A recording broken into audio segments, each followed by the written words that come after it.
Welcome back to episode 81 of the Owl Triangle podcast. Ian O'Neill and Neil Stevenson and Caoilte Barra here to take you through all the latest news in Irish mixed martial arts. Delighted to be here with the boys. We've got lots to cover today. Going to be speaking to Jimbo Slice, James Sheehan, ahead of him headlining the big Cage Warriors card coming up at the end of the month. And plenty of other news to talk about as well, lads. Are you keeping well? How are you, Caoilte? You doing well? I am loving the sun. I'm loving all the fights. I'm loving Burnley doing so well, topping the championship. It's just been an unbelievable weekend. My bets came through. Everything's going well, lads. Do you know what? Can't complain. How are you? Back to winner of the Grand National as well. Oh no, I don't bet on horses. No, don't bet. You're a smart man. Dangerous game, man. Yeah. Andy, are you keeping well? You're looking well. I'm doing great. I feel like you lads have been under the weather lately. I've been boasting in your faces, being like, I feel fantastic. I've been watching. My missus has been away the last while, so I've just been watching like any sport that like I had no interest in before.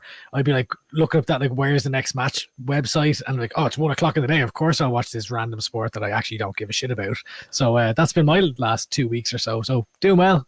Nice, good. I went to watch some baseball last weekend in Toronto, and it was my first ever time going to see a live game, and typical Ian O'Neill fashion now, big baseball fellow, had it on the telly during the week, following along all the players as well. It's the start. Do you like it? I loved watching baseball live.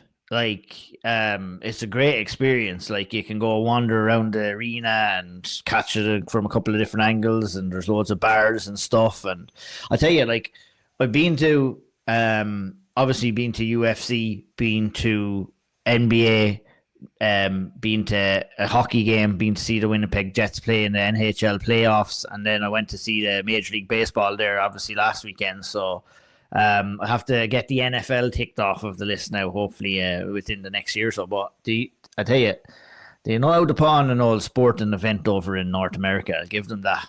And I'm sure you've been to a few as well, Andy, haven't you? Did you do the 7th inning stretch? I don't know. I didn't. I went for the 7th. I stretched myself out to the bar and got another drink. I think it's because it's so fucking boring that they're like, right, everyone get up. You're all tired. We'll do a little stretch together. It's gas. It was like the season opening games, but the stadium was only maybe half full. But anyway, it was a great experience nonetheless. And I think I want to get to a college. It's March Madness at the moment. I want to get to a college basketball game. That's the one I need to tick off my bucket list. Go to one of those, or college football game with like Alabama. I was in Vegas one time before for March Madness, but at the time, it was years and years ago. At the time, I hadn't a fucking clue what March Madness was, so it was like meant nothing to me. But yeah, there was in the MGM Grand there, good few years ago now. But all the sports we're talking about here. Let's talk about the sport we're actually here to talk about, and that's mixed martial arts. And it's been a pretty good couple of weeks for Irish mixed martial arts, especially in the UFC. Wins not so long ago for Caolan, Loughran and Shauna, Bannon, and only this past weekend Rhys McKee gets into the win column, his first win in the UFC, picking up a bonus in the process, and it was just fantastic to see. I think it's the perfect place to start with Rhys. Obviously a huge moment in time for Rhys, 0-4 in the UFC ahead of this fight, coming in, and a lot of pressure on his shoulders here, Andy, coming in to try and get the win here. You could tell, when he was walking out, you could tell it was a big moment for him, but he ate that moment up and absolutely put on a serious display, picking up a first round TKO, doctor stoppage win, and picking up 50 grand in the process. It was a beautiful moment, and one that was long awaited and well deserved for Rhys McKee, Andy. It was incredible. The performance itself was unreal. In the lead up to this, you're always kind of looking in from the outside, wondering what version of a fighter is going to show up. And I remember listening to him on Paul Hughes' podcast, and he was talking about how basically the team, that Pat and Liam and the lads up in FAI, they kind of wanted it more for him than he did in his last couple of fights. But now it had flipped. So I loved hearing that kind of that attitude coming in, where he seemed to be it seemed to be his time. And then you see him on the scales and he looks healthy. He looks like probably the best I've seen him look on the scales in a long time as well.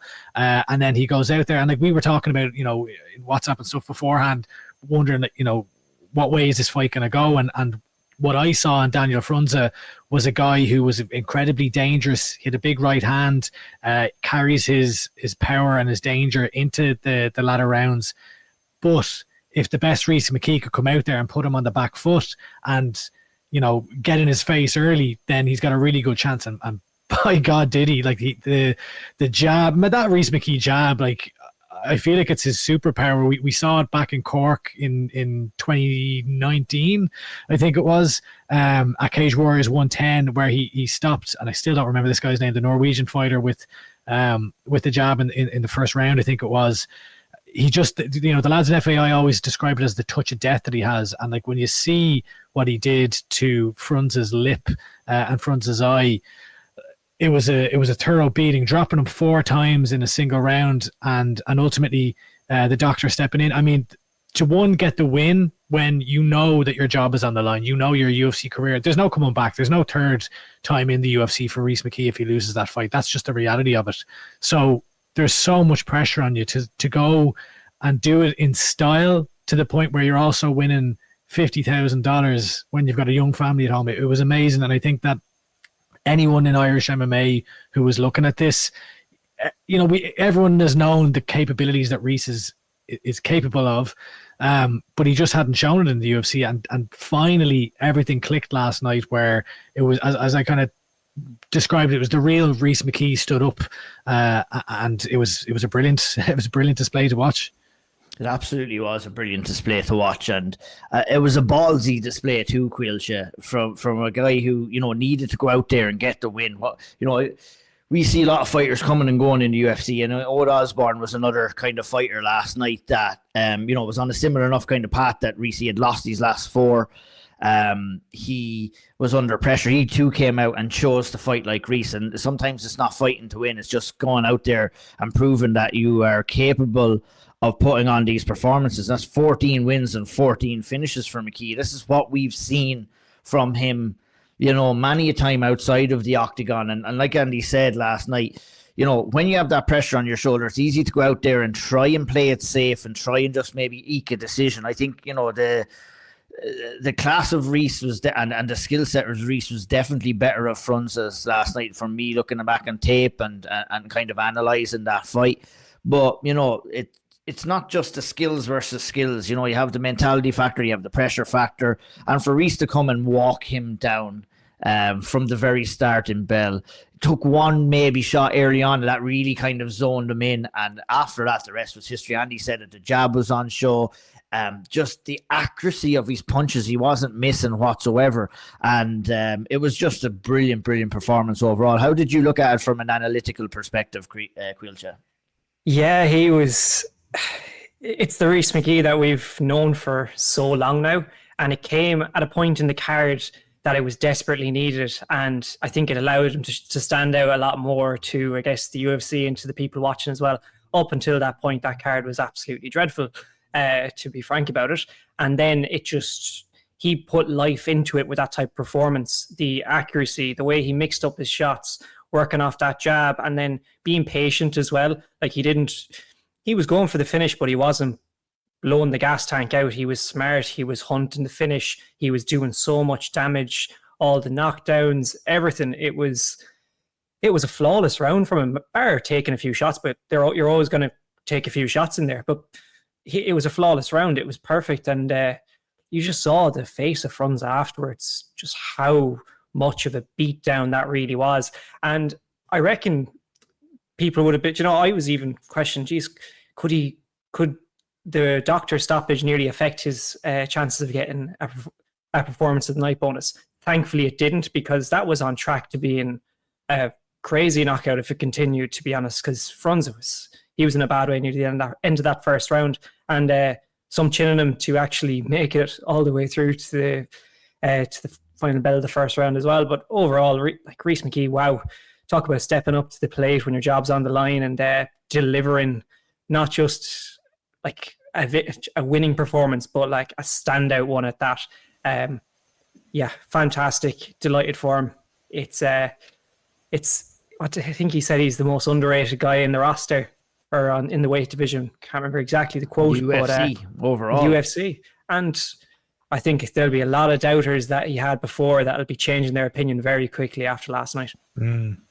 Yeah, I think so too. And, you know, the judges, just to go through the cards, 10-8 from Ben Cartilage, 10-8 from Tony Weeks, who got a little bit of probably unwarranted criticism last night, but he was spot on this one. And Nacho Camacho, 10-9. I don't know how you don't score that first round. You know, I don't know whether Camacho was looking for a full-on death inside of the octagon there to score that at 10-8, but as you said, Caoilte, knocking down somebody 4 times, serious damage to the eye. A lip that reminded me of Alistair Overeen's lip. I mean, if you haven't seen the video yet on Dana White's, I saved you guys the grief of putting that video up on the group, lads. But if you're into it's gnarly. It's gnarly. It is one of the worst lip cuts I've seen. It's crazy. There's a lot going on there. But I mean, that, you know, even though the finish, quote unquote, didn't come, it was more than enough for him to deserve to get the 50k, Andy. 100%. And like it speaks as well to, I thought it was very impressive, like his fight IQ and his patience. And like you could hear the lads in the corner as well, kind of, you know, talking to him and getting him not to rush in because he was patient. Like I thought it was a very, albeit it was a violent and bloody beatdown, he looked very composed, very tactical in there. I thought his head movement, his defensive work, because like Frunze's dangerous. Like he's got fucking knockout power of his own, and he could switch people's lights off in an instant. I thought he did a great job of evading that and not diving in when when you have a wounded animal in front of you, because that's when when Frunze has a lad who's in boxing range and they're maybe overextending or something, looking for the finish, but then that's when he can still put the lights out as well. So I thought Rhys did a good job of just staying patient there. And yeah, I mean, if you're maybe the judge was listening to Michael Bisping's commentary, saying that it was he was starting to turn the round. They were even trying to fucking say that Frunze was coming back in round 1. I'm like, goodness gracious. That was now, you guys bizarre. I have a very good ability now to be able to watch fights and tune out. I genuinely just tune out the commentary sometimes. So, yeah, I found that very amusing as well. And that's where a lot of the difference of opinions come online, because people do, showcases the importance of, really being on point when you're in the booth, because a lot of fans will cling on every single word that is said in there. And, with all due respect, a lot of it is nonsense half the time, to tell you the truth. And especially was last night, I don't want that to take anything away from Rhys McKee. That was utter domination. Like, I think bar him getting the referee coming in, it was the absolute perfect performance and what he needed last night. And I'm excited for what's next, and he is too. It's like, this is only the start. That's what he said last night. He gave a brilliant interview after to the media, and then in the one-on-one, just enjoying the moment and taking it in. It was just really such a feel-good moment for a guy, lads, who he's been waiting for this for quite some time. We'll talk about Caolan, and we'll talk about Shauna, and we'll talk about Ian, Machado, Garry a little bit later on. And Rhys was there. He's been there, and he's been there for so long, and it just hasn't gone his way. But, geez, man, I'm so happy that he got his flowers last night. And you just couldn't be, if you're not human, if you're not happy for that man last night. Of course. I mean, and he's always done it the hard way, or taking on the challenge. Rhys has always taken it, from, wasn't it him in his pro debut that stepped in to face Johnny Jitsu? Where it was like, who's this random amateur that's coming in and taking on a guy who's got a heap of pro fights, and then he goes and wins that. He wins the Lonsdale title in the Bama days. He goes and wins the Cage Warriors world title. And when you think back to that fight against Justin Burlinson in Belfast, where he had to fucking dig deep, and I feel like that's what Rhys has had to do in his career many times over. And by God, did he dig deep this time around? But he's paid his dues. He's as you said, he's 14 fights, 14 finishes, always entertaining. And when you think to the 4 times that Rhys McKee fought in the UFC versus that time, it's night and day. Like that Rhys McKee that was there last night, I've no reason to doubt that he could go on and get big fights and look to be pushing towards that those rankings. You know, when you're looking at the Rhys McKee that fought those other 4 times, you wouldn't think that. And I think that just speaks to, like, and I'd almost, this is the true Rhys McKee. Yeah, I'd almost be confident in saying, lads, that we might even see a better version again next fight. Because to say for the experience, like that experience, like as much as losing is shit and it hurts, and it's, you know, it's obviously a fucking blood sport where you're taking brain damage as well. He's fucking battle tested.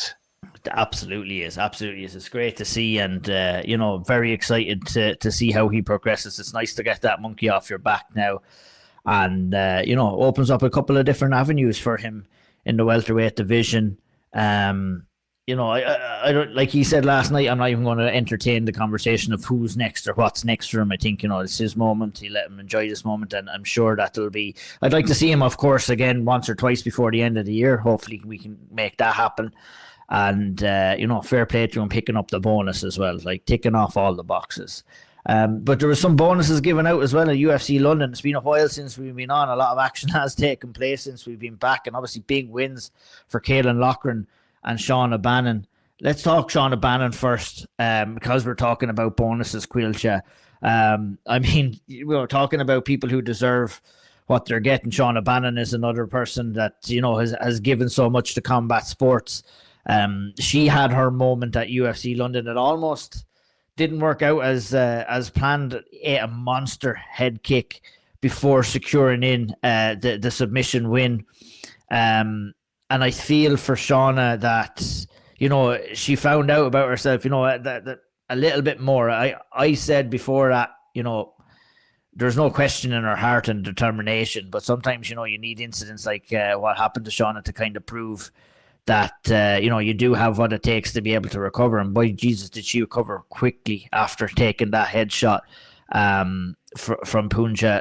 And I think it was just a fantastic moment for her as well inside the octagon.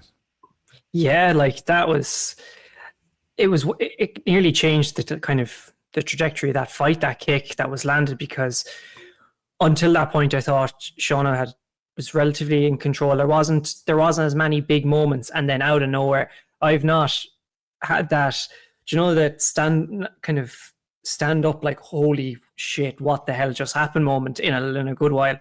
But I was just sitting there, didn't see anything like that coming, and then all of a sudden I'm like, oh my god.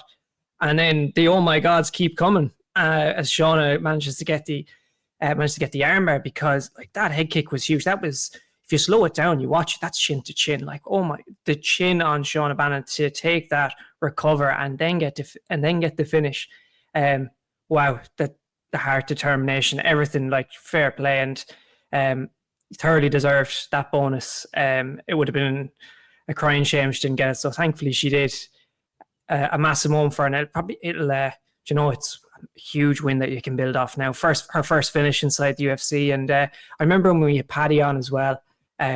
If you recall, he was very big on firsts. I think, remember he spoke about she was the first woman from Tallaght to fight, the first fighter from Tallaght to fight first woman from Tallaght to fight in the UFC, and I believe she's now the first Irish woman to get a bonus in the UFC now as well after that. So you know, another first, and after this, it's going to be more firsts again, and it's so it's a historic moment as well. So amazing performance, amazing win, and can't really say much more than that.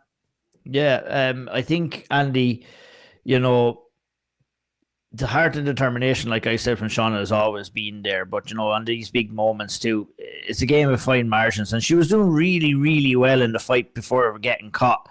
I was amazed at the quickness of the recovery after a shot like that. It was like, oh, she got decked, but, you know, she was within her senses almost immediately and working towards the finish immediately too. There was a gasp, you know, Caoilte, you were calling it an oh my god moment. There was a gasp from me when the headshot landed, because it was a fight, Andy, she was really in control of. She was using her teep kick, her front kick, to kind of control the distance. She was, you know, closing off the cage quite well, You know, she did say, and it looked like she was having a little bit of difficulties with the kind of range. Because Tomar was a little bit kind of, you know, not as lengthy as Shauna would, and she wouldn't have had the reach advantage. But serious turnaround here for Mama B, and serious performance as well. Ones that will give her, like we talked about with Rhys as well, an abundance of confidence going into her next one as well. Yeah, absolutely. I mean, it's building on the previous performances in there, right? And again, she's only, what was it, her 8th pro fight? So, you know, it's not like she's a grizzled veteran or anything yet. So she's still kind of learning, still growing, obviously. But my God, and like, you know, I think she talked about how Tamar had that power and had to be kind of wary of that power. And we saw it on full display with the head kick where, yeah, it lands and you're just like, oh shit, this is bad. Like, it was like the fight had been turned on its head, not looking good for Shauna whatsoever. And in that moment, it's like, oh God, here we go. You know, going to be 1-2 in the UFC, staring at a loss, just not a good spot. But for her to be able to have the mental capacity really to and wherewithal to be able to defend firstly and then immediately looking to attack. You know, we've heard about her jiu-jitsu, but we haven't really seen it in the UFC octagon yet.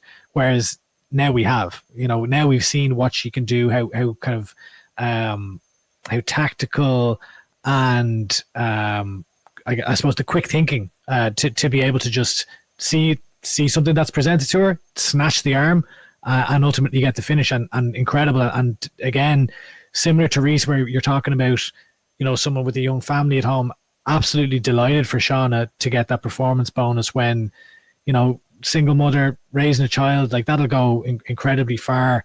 And as he's mentioned there, you know, taking the next strides where Aisling Daly is 2-1 in the UFC. Now Shauna Bannon 2-1 in the UFC. So the next fight that she'll have, she'll break the record for the most Irish fights by a female in the UFC. And similarly, if she gets a win in her next one, it'll be the most wins. So amazing. Yeah, really great stuff here. And you know, you go through the ups and downs with MMA, especially Irish MMA, and you know, wins for Rhys and wins for Shauna are definitely on an upward trajectory, along with wins, of course, for Caolan Loughran, who was a big win for him against Nathan Fletcher. And, you know, a topsy-turvy UFC so far for Caolan, not through any fault of his own. Lots of last-minute replacements, everything like that. But he really went out there, Caoilte, and put on a great performance against Nathan Fletcher, a guy who had beat him at amateur level before and went out and dominated the grappling exchanges.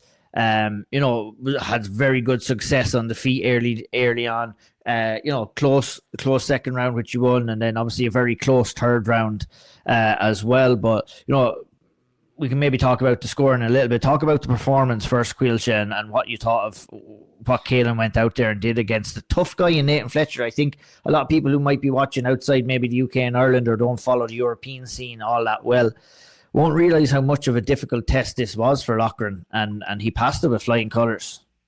Yeah, like Nathan Fletcher is probably one of the most talked about prospects coming out of the UK, you know, in the last year, and it was like an inevitable moment for when his UFC debut would come, and when he would. So yeah, it seemed as, you know, Caolan was another one of those fighters back against the wall. You know, he's losing record in the UFC. Needs a bit, you know, you saw what happened to Jake Hadley, how he got cut, and probably in nearly unfortunate circumstances, to be honest, with Jake Hadley. But with Caolan, you're looking at thinking this could be, you know, he could desperately need a win here, or you never know what could happen. And he delivered, you know. I think he said afterwards, you can't teach dog, isn't it? And he was like, Jesus, he really dug deep in that one. It was a tough fight. He was, you know, until the very last moment, I personally wasn't. I was wondering this could go either way, but I would have had it for Caolan. Great performance. Grappling was good. Thought he got the better of the grappling exchanges throughout the entire fight, or throughout the majority of the fight.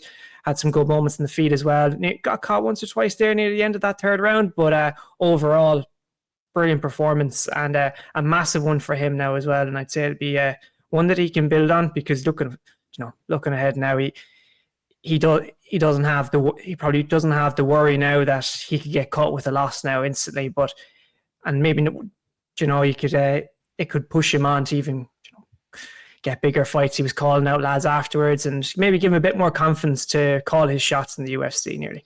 I would imagine there's probably new contracts and stuff like that being drawn up on the horizon for Caolan. Obviously, if you're depending on how big of a contract he signed when he originally came to the UFC, but he's a good few fights in there now anyway. So, like, obviously, getting those wins are important from a financial perspective, but also, Andy, for a skill set perspective as well, where, you know, it's difficult to go out there and showcase your abilities when you have last minute changes of opponents and stuff like that. And it's no coincidence, really, to me, that the two best performances that he has had inside the octagon have come off the back of his original opponent being in the octagon from when the fight was announced as well, rather than, you know, someone coming in last minute on couple of days notice or on a week's notice. You have to make those adjustments. You know, he's a guy, he likes to kind of game plan and kind of, you know, we saw that game plan that was out on show. I think he was confident in the striking department, but I felt he kind of wanted to prove a point in the grappling. You know, that's obviously my opinion on it. I'm sure Caolan will tell us that.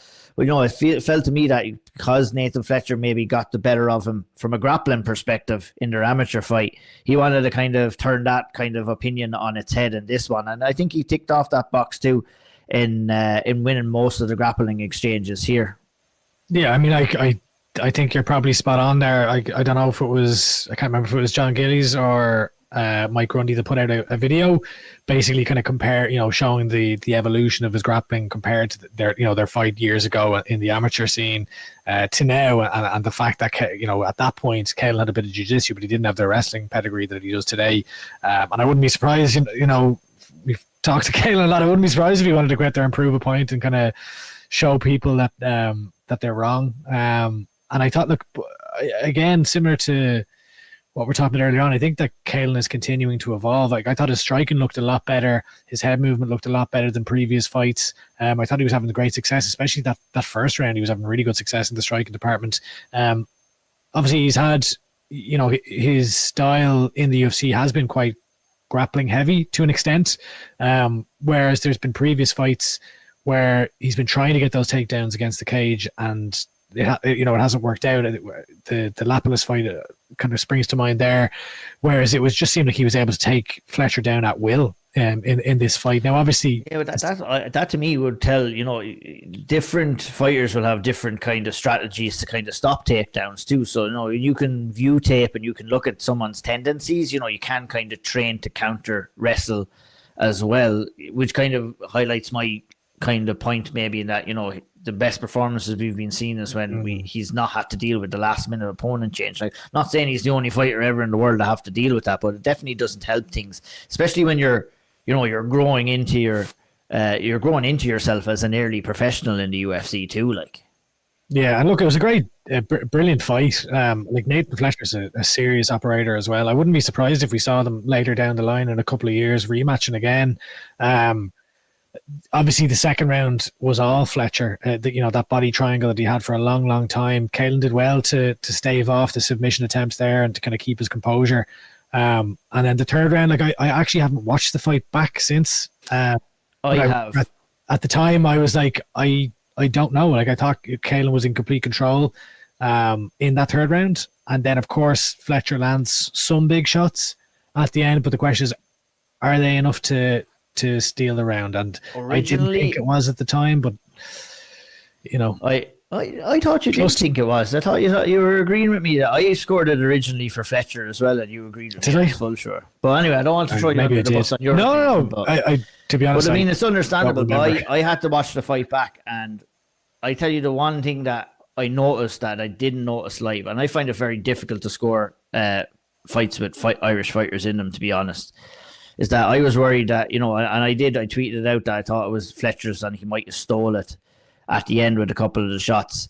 When you look back at the round, you notice, Caolan was very dominant in the grappling without too much damage being landed, but there was a lot of in-between bits.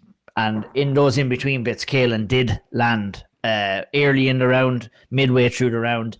And then even at those late exchanges too, he was still firing back and still landing some shots too, which... to me made it more clear and obvious that it was a 29-28 for Caolan. So, Yeah, like, I mean, I just always have to kind of be honest with what I've seen live. I got that one wrong for sure, and I'm glad I got it wrong, to be honest. And I had some good conversations with some officials about it too, and they kind of, made it more clear as to why the accumulation of damage that Caolan had worked up in round 3 in that fight was not enough to the spurt that Nathan Fletcher had towards the end. It's just a classic case of Caolan had built up too much of a lead there, and what Nathan did at the end of that round wasn't enough to see him kind of get that or steal it. But it was still close, and there still is an argument there as well. At the very least, an argument too. So what else he built up in that fight is an hour now of UFC octagon time, a full hour. He's been in the UFC octagon. Like that is going to stand to him moving forward. And I think that we will see Caolan kind of start to go to that next level. So it's going to be very interesting. Like, it's getting that much time in the UFC cage is nothing. Like, a lot of fighters don't ever get that. So it'll be very interesting to see how that serves him moving forward. Oh, I'll certainly serve him very well. And, it was good to kind of start the podcast with those three, those three stories, and, 3-0, baby. A blistering start for the Irish in the UFC, and a real good time in general. Obviously, look, we had a couple of disappointing results that we'll talk about in a minute, but I just wanted to kind of say a real good time for Irish mixed martial arts. And it seems that, it's a real good time that we're getting an Irish show. With Cage Warriors coming up in a couple of weeks, it's going to be very good to see the next kind of wave of talent that's going to be bursting through there.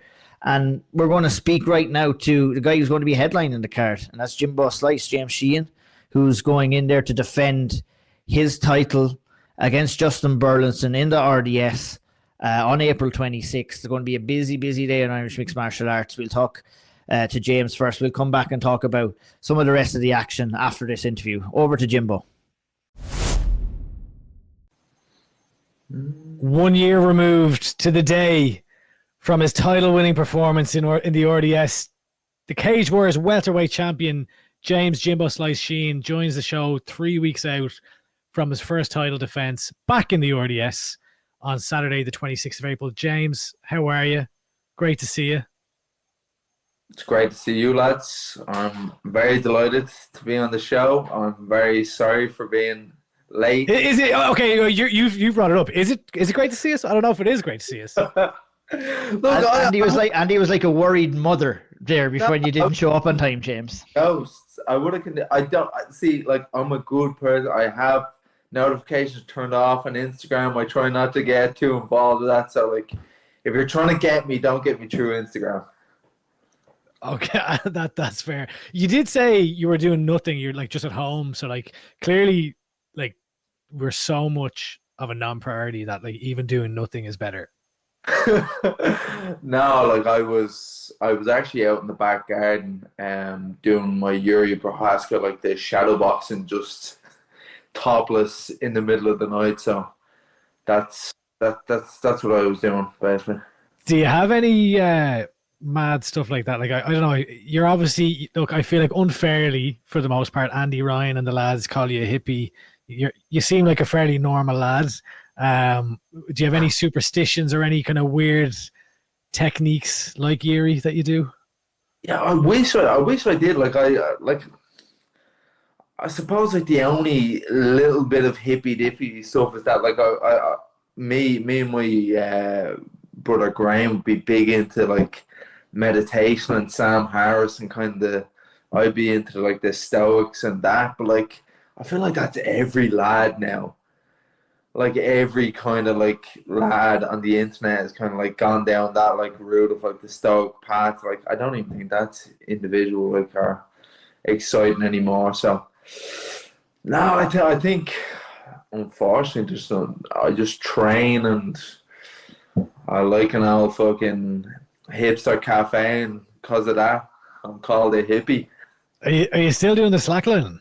You were doing that for a while, weren't you? I haven't done that in a while, and I definitely need to get back to that, because, like, that was, like, me and my Ito Portal shit. So I'd say if I continue down on that route, I'd definitely be throwing spinning wheel kicks by now. So That's the direct correlation, is it? oh, 100%. If you're like the conversion rate is if you do slackline once a week, you're guaranteed a wheel kick once per round in a fight. Okay. What if you do twice a week? Well, then you're getting the knockout. Fair enough. Fair enough. What does a regular non-training day look like for you, James? When I'm in camp or out of camp? Is there a difference?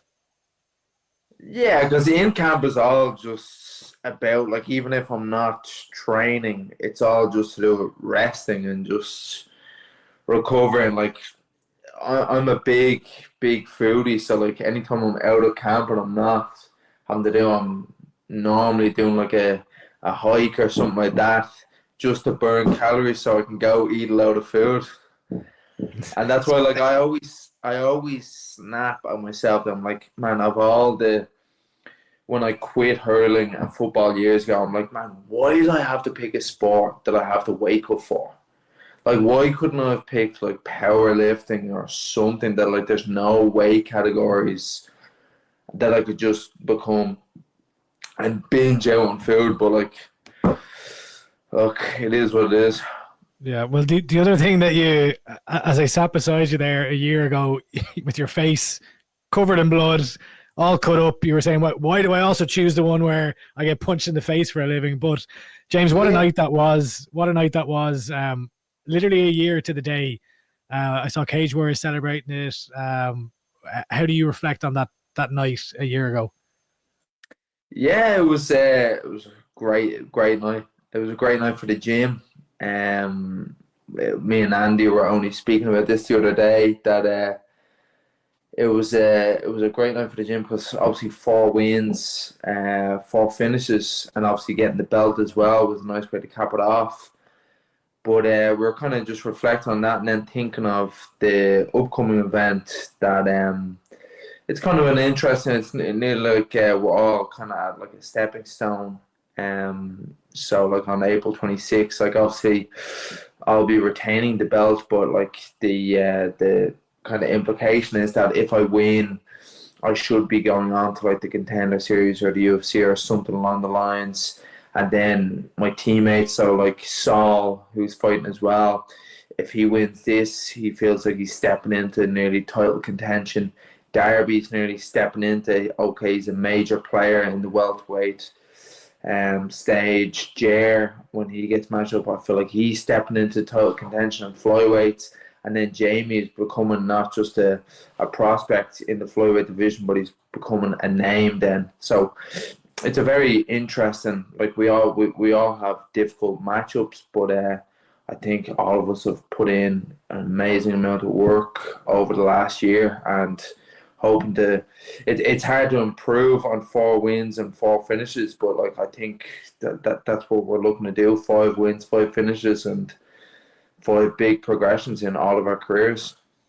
Do you chat about that a lot together? Because obviously, like, I know, look, Team Ryano is a close gym, and as are many gyms, and it is an individual sport, but obviously you're all on the same path together. Like, do you actively talk about this in the gym with each other? I know you said you were talking with Andy about it there, but like, is it kind of like you're all, like, is there a feeling that you're all kind of riding that same wave at the moment? Yeah, I don't know. I think it's like definitely Andy gets us to map out kind of when we have a bit of downtime, like what we're actually looking to achieve individually and as a team. So we definitely spoke about it around Christmas time, and then once you speak about it, it's kind of just the general understanding between all of us that we never speak of it again, but we just put in the work then, and it's the unspoken truth, and that's basically what the last few weeks has been for all of us. So it's been great. Yeah, I mean, like, there's real opportunity there to go on and move on to the UFC and stuff, and we'll talk about that a bit later on. There is a guy, though, who fought, just kind of a random question, who fought in the UFC last night, who you'd be well familiar with, in Rhys McKee. You know, yeah. Who's had to kind of battle through adversity and come back. I was kind of chatting with you briefly before. What did you get to see the fight? What did you think of it? I watched it earlier on. I'm absolutely delighted for Rhys. Like regardless of fighting and how I respect him as a fighter, I really like Rhys as a person. But I think I'm delighted for him because I kind of knew, like, I've trained with Rhys. I know he's at that level. And look, you're never gonna have an easy run in the UFC, but I think he is that UFC level, and I'm delighted that he was able to show that there last night, and get that performance bonus as well. Like, what better way to do it? Do you take inspiration from watching other lads like who are from the island going and fighting in the UFC, or are you kind of more, kind of just thinking about your own kind of path? I don't know. It depends on the day. I'm delighted that he's won and everything, but like a lot of my confidence wouldn't come from how other people perform or how Irish people are doing on the scene. Like, I don't think that would affect me at all. How I would perceive how I'm going to do. But like we definitely are a strong nation when it comes to MMA. But like, I think my general confidence just comes from my own preparation, my own kind of ability. But I suppose in the grand scheme of things, you could say like, yeah, we are, because we are all kind of cross-training every now and again. Like, the level is there, so like we are kind of progressing all together as well. You mentioned your own preparation there. How has it been you obviously fought a year ago now. It's been a while. Injuries, things like that, all going well. How's the preparation? Not the usual preparation question, but like, how has it been going? How are you feeling right now today, 3 weeks out from your first title defense?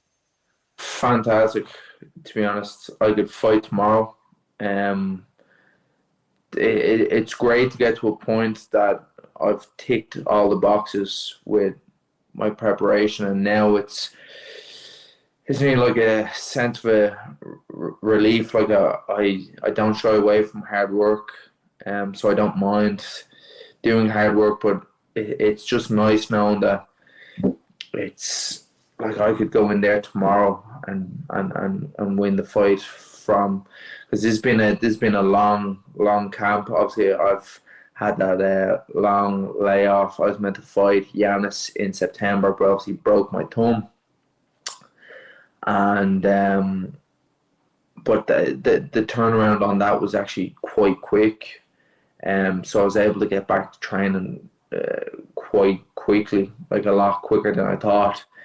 So then I was nearly even considering, I was like, oh man, could I have fought? But like, I couldn't have. I would have went in severely compromised with that. But I'm actually grateful for that little bit of extra time off, because I feel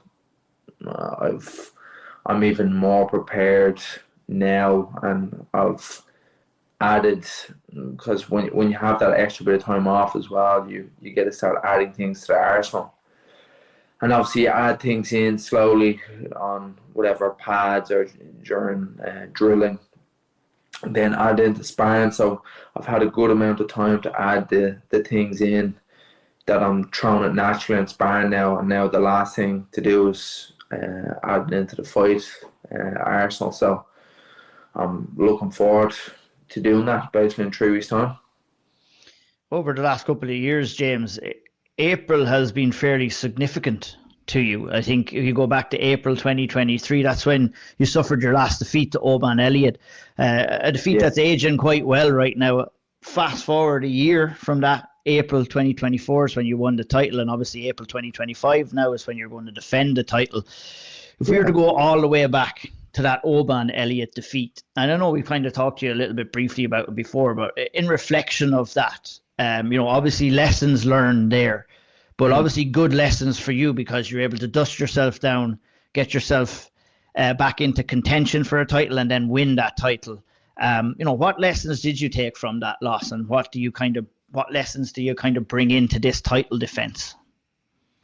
From that fight in particular, I just found those small little things during the fight that, like, Owen just fought a smarter fight, and he wasn't concerned about the crowd or anything like that. He just did what he had to do, and in that last round, he just stayed on the outside, and just the small little ring craft things that, like, he didn't care about putting on performance. He just at the end of the day, just getting the win is the main thing. And, like, these performance bonuses are great and everything, but, like, the main thing is to get the win. And there was just a few small things that I took from that fight, and even just the way I approached that once I came in, because I felt phenomenal backstage, and then obviously the main thing that fucking wrecks my head about that fight is the gum shield that I wore completely just didn't fit, and kept on falling out. And fair enough, Owen initially was saying, like, oh, he's spitting it out. I was like, I'm not. But then it would start to not even make sense that I'd be spitting it out, because, like, the momentum of the fight would be going in my way, and then the mouth guard would fall out and I'd have to stop, and then he would be able to reset himself, and then, like, I would just be putting it back in. Like, I'm a fucking idiot. So such a small thing. That's such a small thing that someone might see, but it can really mess you up, like, in terms of momentum, or take your mind off the task as well. Yeah. When you get to that level of, like, when I'm trying to beat the guys like the Ian Garry or Open, like, these are the guys at the UFC level. It is those 1% things that make the difference, and I think that's the main thing that I took from fighting that, and that's the main thing that I've been trying to start implementing in my game. That, like, just those 1% little differences, that are tiny and seem so insignificant when you mention them, but, like, they add up. And that's what makes great fighters. Like, You mentioned Ian Garry there, and obviously you were on with us at Christmas. You spent some time in camp with him, I believe, for the Shavkat fight, or maybe a little bit after that. You've been spending a little bit more time over there with him. Obviously, he has a fight coming up as well. Has there been any talks? Are you going to join up with him again at any time? Or I was actually meant to join. He asked me to come over for this one, but I was just obviously focusing on my own fight first. But once this fight's over, I'm going to get some training in with him after as well, because he's like that. His level is phenomenal. I get on very well with Ian, and it's a great asset to have. Like, he's a great mind for the sport, and I loved getting that bit of training in with him last year, and look forward to doing it again. So, what would be some things that you would really pinpoint in being in the same room as Ian Garry and going through those sessions, when you can see, like, obviously you're getting to that level, he's gone and proven himself at a certain level too. Is it kind of, helping you, like you said, to get to that extra 1% as well, and just kind of picking his brain, going through certain movements, etc., and him sharing his experiences being in there with some of the very best in the UFC? oh yeah, absolutely. Like, the main thing is, like, these guys aren't doing anything crazy. They're just doing things correctly, and everything is down to a science and a T, and that's the main thing. Like, there's no secret formula to it, and I think that's just refreshing to kind of see as well, because after a loss, you can think that, like, you have to rethink your whole game plan and approach, but, like, most of the time the best guys are just doing the simple things correctly and just doing it consistently. And like that, train with Ian, it's great to see directly, like, this is what you have to do at that level, and this is what he's doing X amount of times per week, and this is what he should be. Like, just his approach on certain things, because obviously different fighters approach things differently, but like it's always great to get new perspectives, and because I would obviously like to see like how what Ian does for like certain striking aspects, because like, I think he's probably one of the best strikers in the welterweight division in the UFC. So like constantly picking his brain, and even his that's not even just his striking, like his jiu-jitsu is phenomenal, and then just his overall fight IQ. Like I think his main advantages are his fight IQ and how he adapts to things mid-fight. So that's great to see. James, who do you think, or how do you see that fight going for Ian against Carlos Prates? I think major respect to Ian, like the fact that he's taking shit, like he's literally looking for the boogeyman in that division and calling them out. Like I feel like the smart thing to do would be to avoid the likes of Prates and stuff like that, because like he, not that I've watched all of his fights, but like I wouldn't say Ian is a wrestler necessarily, so like his path to victory it isn't as clear as like a wrestler would be against Prates, but like I definitely think he can win. It's definitely a dangerous fight. But yeah, fuck me, that guy, he's good. Like, he's very good. Yeah, he's very dangerous. Like, go ahead, will you? James, obviously, you know, you've gone over to train with Ian a little bit, and you get a bit of a taste for going to another gym, I guess, to train.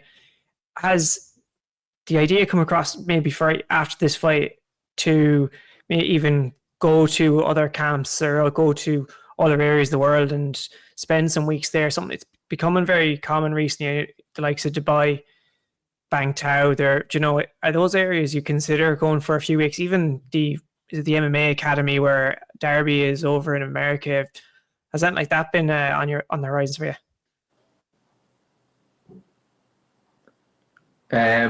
Yeah, so I've basically, I would like to get to kind of do that with Ian, basically, that like I'll go over and train with him, because Graham, my younger brother, went over to Bangtao, and some of the lads as well went, like Lewis and Derby, and you can get great rounds over there, and but it's very dependent on what week. Like sometimes you can have fantastic guys there in the gym, and then other times like it can be a bit lackluster.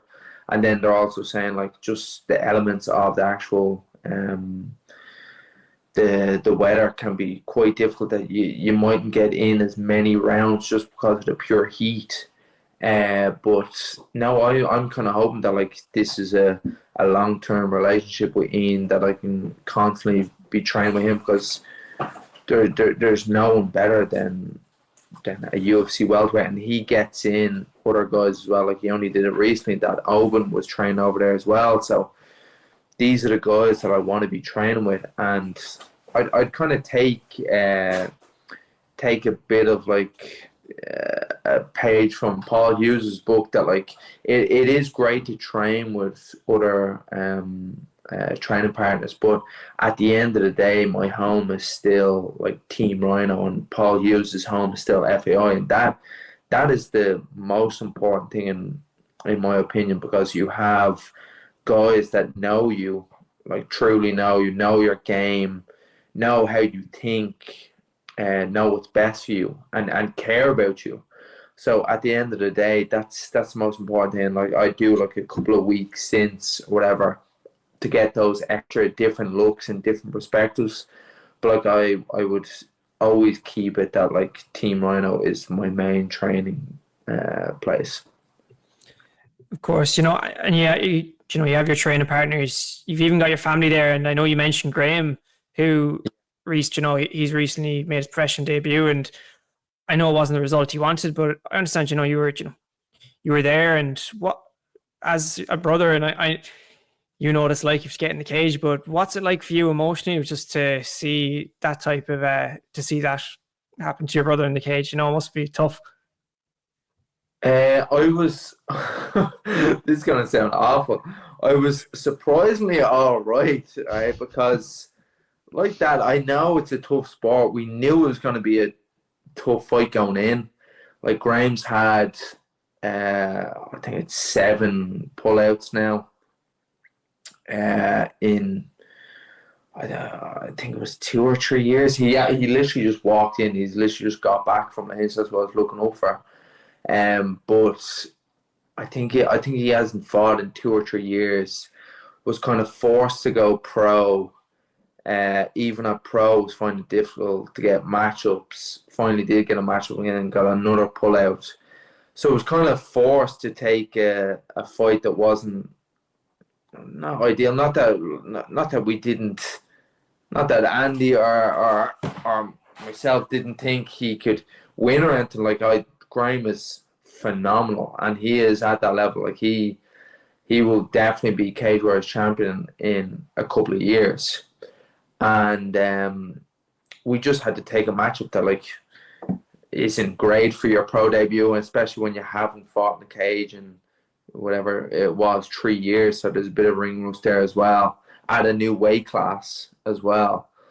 Majek or Mark, sorry, he's I think he was 3-4 pro record, but it's actually 5-2 because 2 results were overturned.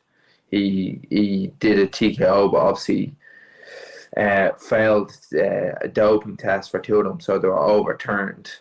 So he's fighting a guy that's had 7 pro fights with 5, who's 5-2, and from a great gym. So we knew it was going to be tough, kind of going in. But look, Graham, this wasn't waver Graham at all. Like he understands. He was actually stupid that he got a bit too excited. We kind of said to him the main thing was getting out of the first round because Mark reveled kind of in chaos in the first round.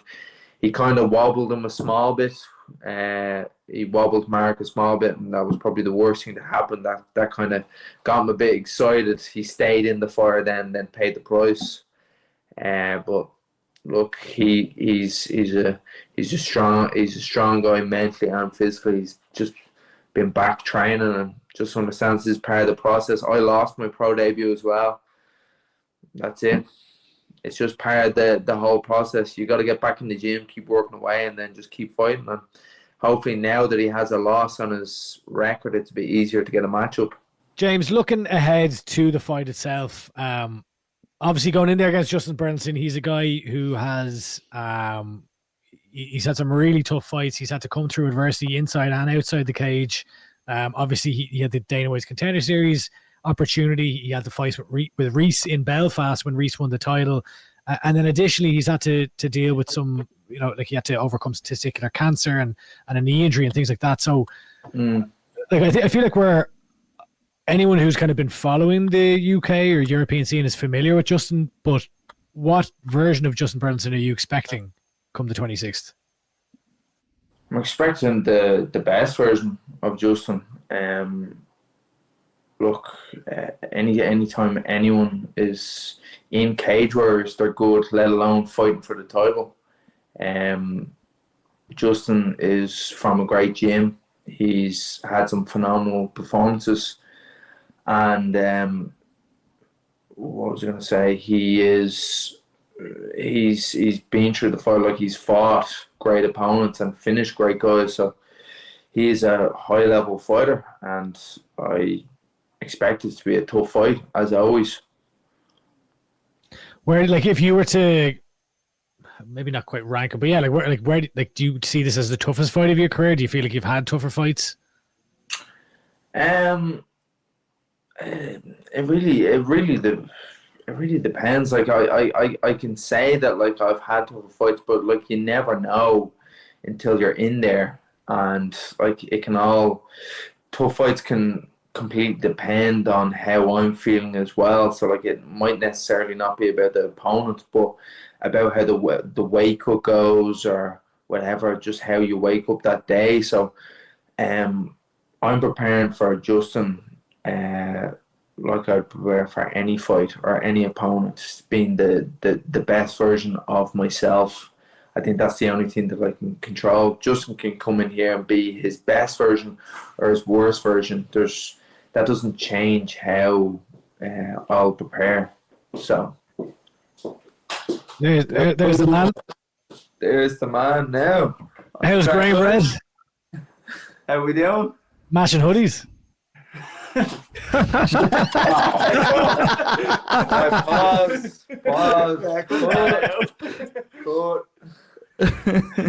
How are you, Graham? Grant, just healing up. Grant, I have a broken bone in the hand, so I have to get that healed up. But all the focus on this on the champ right now, and then we'll be back onto me after. How's he looking? He's saying he's giving us the big one here, saying he's the best fighter in the world. But how's he really looking? Shit, man. That sounds like me. Looking sharp, absolutely looking sharp, locked in, ready for this one. 100%. Have you been? So you're obviously injured at the moment. Have you been sparring each other for this one or no? I've been up and about, but I haven't been able to do proper rounds and stuff. But in always in and about the gym. Yeah, we haven't asked James this question yet, but I feel like based on an answer he gave earlier on in the interview, I was only joking about him saying being the best in the world and all that, but there was a hint of maybe where James previously wouldn't allow himself to think of UFC or the next thing. I feel like it's getting closer here now. Like, do you feel what do you feel is next if he wins? I think UFC is right on the doorstep. I think just looking at Irish fighters, how well they're doing at the moment as well. The path is set there. Cage Warriors champion to go on into the UFC. We've seen that even with Oban, that it's not even getting to the stage of Cage Warriors champion. If James gets one defense as well, puts a stamp on it on a tough opponent like Burlinson, UFC is right there for him. you need to have him by your side here from now on. Do you ever think of taking management there, Graham? Who the fuck is this guy, man? Actually, here. Cage Warriors felt I put my name on it there. Graham, you should walk out. You should walk out behind James. As you can see, the brains behind the operation, and then just the Mongo that just gets in there and swings hands. Never mind Graham Boylan. You should be snapping him up as your manager after that pitch. Could we see him coming out with the belt? Like, the way like you see in boxing a lot of the time, you'd have the lads. Oh, man. 100%. Or like fucking the three of us. So it's going to be Matthew, Graham, and Andy in the corner, and then it's just the Globo Gym to fucking that. Please come out like that. That would be class. You'd have to grow the goatee out and everything, or the handlebar mustache for that, James. For sure. Mustache, absolutely, man. We keep going off the rails here a little bit, but what I wanted to ask you was, you were talking about Burlinson there. Yeah. Well, like when I think of Burlinson, I think back to that fight he had with Rhys McKee, and like while Rhys won that night, Burlinson took him to deep places, and I know that you've had to come, to kind of reach down to those levels as well, and even albeit it was a comprehensive win over Daniel Conrad, you had to dig deep in that one too. How do you mentally prepare, knowing that that may be the type of fight that awaits you on the 26th? Sorry, you just cut out there for the last. That may what? Like that may be the type of fight, like where it's a bloody war that awaits on the 26th of April. How do you mentally prepare to get ready for that, not knowing that you may be facing that? I think it's just I suppose I'm in this game because I don't mind that. I don't mind going down the dirty route of getting a win. I know when to go to that dark place and dig deep, and Burlinson has proved that as well. So I think it's just there's nothing too mentally prepared for me. Like, I just that's it. A fight is a fight. A fight's not going to be pretty, no matter what. Even if you are better than an opponent, you're never going to have an easy fight. So I think that's why we do all this training, and yeah, that's it. To answer your question, I suppose I don't have to mentally prepare for that. A fight is chaotic no matter what, and you just go with the chaos and dig deep, and that's it. That's why I'm in this game. What do you envision for the fight? What, like, when you think about it as you're preparing mentally for it, how do you see it playing out? I'm more focused on what I want to do. The shots that I see, the things that I've been trying in sparring, the few openings that we've looked at in film and stuff like that. So like, there is an element of going in with a game plan, but at the end of the day, a fight is a fight, and you have to react on the fly.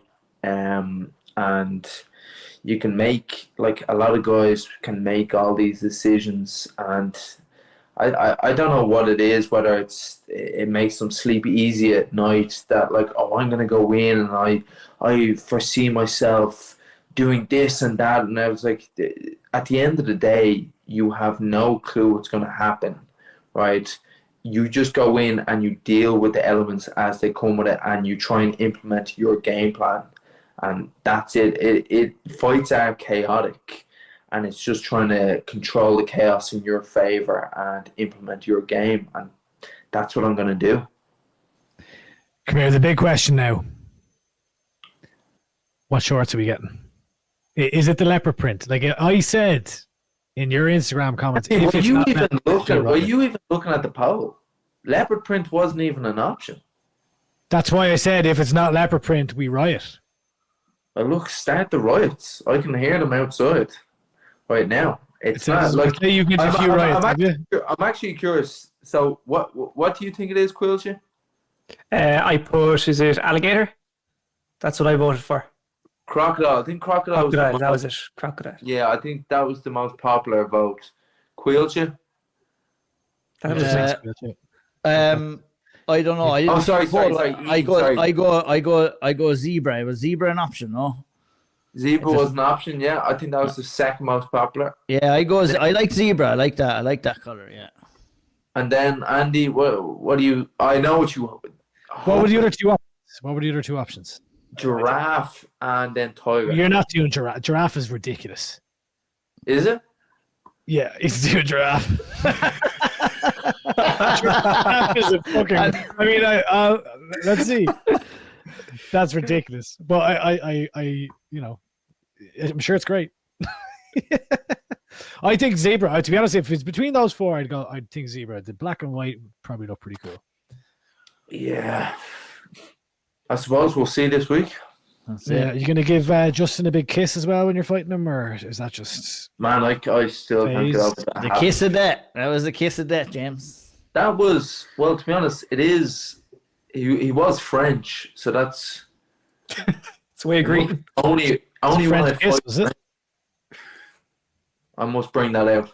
That's just a part of the culture, I guess. You just wanted to make him feel at home before you just kind of like fighting took the win. In a foreign country against a local guy. I want to make him feel at home and at ease. So just a little, Yeah. Oh yeah, fair enough. Fair play. A little welcome. Look, before we let you go, speaking of fighting abroad, you have a teammate, Brian Draper, making his pro debut over in Glasgow. I feel like this one a long time coming. He's like 8 or 9 years now. I think he's been since his amateur debut.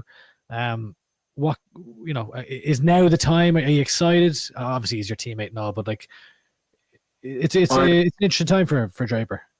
I'm very excited for Draper. I actually think Draper is one of those guys that the pro ranks will suit him better. I think the 15-minute round fight will actually suit him better. The pro gloves will suit him better. And I think he goes over here and silences a local crowd for their homeboy. And what better way to do it on Cage Warriors, like pro debut, get your name in there, go over. There's no pressure on him, and go over there and silence the crowd and pick up a nice multi-fight contract in the same day. 100%. Last question. You go in here, you get to win. What comes next? What comes next? Fight-wise or day after-wise? I meant fight-wise, but you can take it whatever way you want it. Whatever gets. I'd love to give a prediction of like the UFC, but ultimately I don't control that. It's whatever gets offered to me. I think Justin is one of those guys that is at the high level of European fighters, and if not UFC level. So I think a win over Justin kind of takes me to that next level, and that's basically what I have to prove my worth to the likes of the UFC or to get onto the Contender series. So that is it. Basically, that's what I foresee. James, you're a gent. We've bygones be bygones. You're forgiven for standing us up for being incredibly rude and late and disrespectful. We forgive you, definitely. Do you know what? As repayment, and I haven't talked to the lads about this. We'll leave it in for now. I may cut it. One of our goals this year, James, no one else is listening, is to get Neil Seary on the podcast. How do we make this happen? Oh, Jesus. Best of luck with that. Put in a word. Come on. I can stick him in your backpack or something. I can put in a word, but I know what the words back to me are going to be. It's going to be fuck off. Facts. Fair enough. Don't blame him. Look, James, you're a legend. Thanks for joining us tonight. All the best on the 26th of April. A huge day for Irish MMA, for yourself, for Team Ryano. I'm looking forward to watching it all unfold in the RDS, and I think it's going to be a great night. There's about 1 million Irish fighters on it, so I'm expecting a big crowd there, and another big night for Irish MMA in D Fortress, your stomping grounds. Oh yeah, my local, yeah. According to the lads in Team Ryano. James, we'll chat to you again soon. Thanks for joining. Thanks, James. Nice one, thanks. Always great to hear from Jimbo Slice there.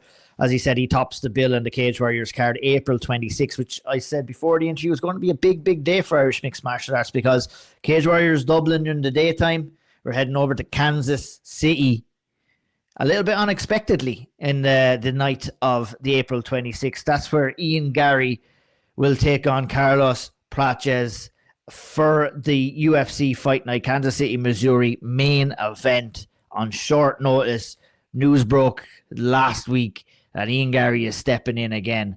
And my goodness, this man has balls of steel to be taking these fights on short notice. I saw a graphic the other day. It was something like, 4 weeks for the Buckley fight he said he was going to take it. It was like 2 weeks for Shavkat Rakhmonov. He's taking this fight on a little over 3 weeks' notice.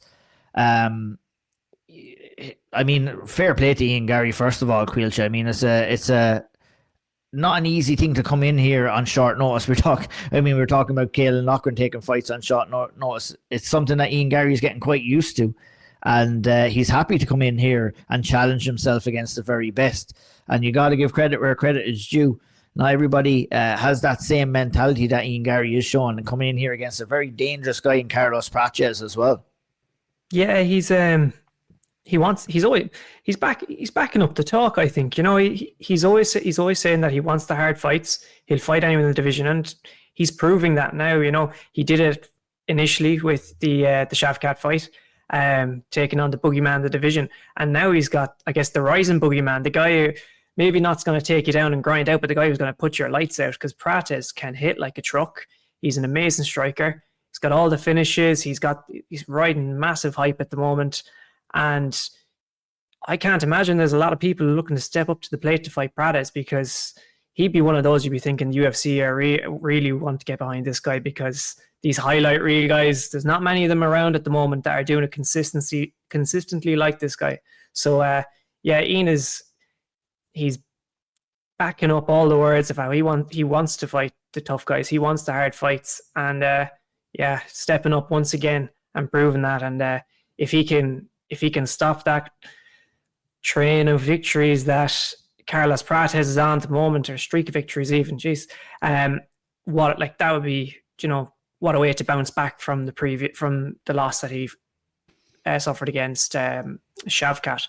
So massive fight, unbelievable. No, to step in on short notice as well. And that'll put him in good stead with the UFC as well. They love that stuff. Oh, I'd say he probably already was after stepping in for the Shavkat fight. I'd say he's even more so now, Andy, coming in against the Carlos Prates that's coming from obviously a really, really hot gym right now in the fighting nerds.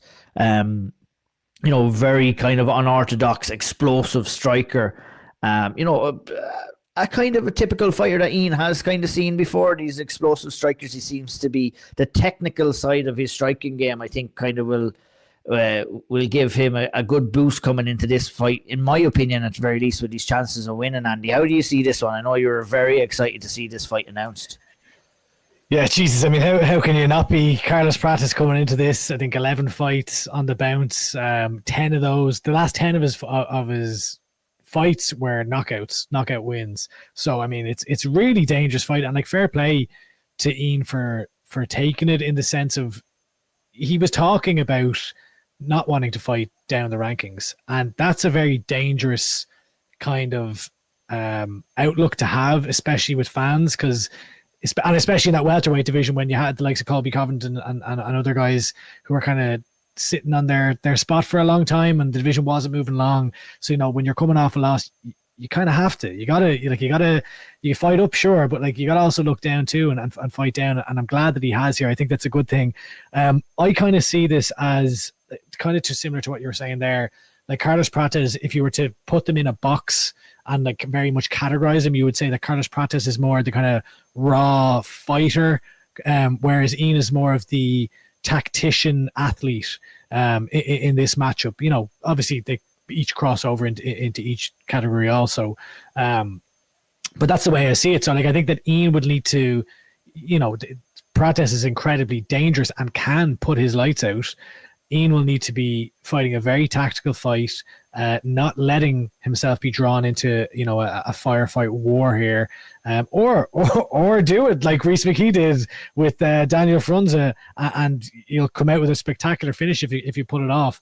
But the smart play here, I mean, to be honest, the smart play here for Ian Garry is to utilize what he's been focusing on the last while, and that's to go in there, maybe strike a bit, but then take him down and use your jiu-jitsu, because that's Ian's very accomplished on the ground, and he's been putting a lot of work in there. So look, I'm sure we'll kind of get into this one a little bit closer to the fight time in the next episode, but yeah, a cracker of a fight. Ian's first main event as well. He was obviously supposed to main event in his last fight and then stepped in to face Shavkat. So this is a big milestone for him. I think it's the first one since Paddy or Ash Daly. I can't remember. I had the stat previously, but I think it's since UFC Dublin, is it? I think back in 2015 or something like that. Obviously aside from Conor McGregor. But yeah, incredible. Looking forward to it. Banger. All right, boys, let's talk a little bit about the PFL World Championships. Happened last week, kicked off, obviously. Very disappointing news. I don't know whether we talked about it the last time. Kieran Clark is obviously out of the competition with a bad knee injury. And, he was supposed to take place in the bantamweight bracket. Had some bad news there. And it was also bad news, unfortunately, for Nathan Kelly, who had a great start against Tai Kun Kim. Good start in that fight, but did get clipped. And that was kind of the beginning and the end for Nathan Kelly there. Kim kind of put on the pressure, took the back, locked in a rear naked choke. And, that was just 10 seconds to go in the first round. Nathan Kelly was forced to tap out. Just an unfortunate kind of circumstance, I think, for Nathan Kelly to be...